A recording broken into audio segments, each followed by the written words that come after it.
Saudara, lewat pantauan udara, banjir yang terjadi di Mahakam Ulu meluas hingga 3 kecamatan di Kabupaten Kutai Barat dan 1 orang meninggal dunia.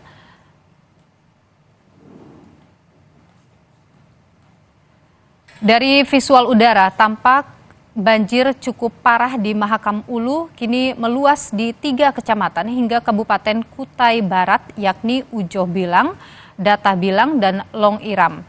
1 orang, saudara, meninggal dunia terdampak banjir. Dan 3 wilayah inilah yang sama sekali belum tersentuh bantuan.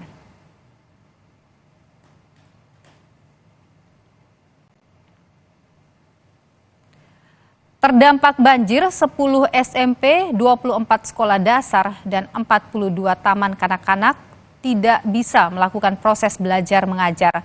Saat ini 10.000 paket bantuan secara bertahap disalurkan ke sejumlah wilayah terisolasi dan wilayah terpantau surut.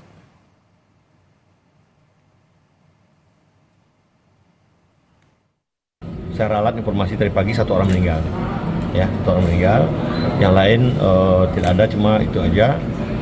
Kerusakan rumah besarnya lagi dihitung oleh tim. Kemudian ada 10 SMP, 24 SD dan 42 TK yang terendam dan tidak bisa beroperasi. Sementara sebentar lagi kan mau ujian ini. Ya kami kemudian ada 3 kecamatan yang belum tersentuh bantuan sama sekali. Ya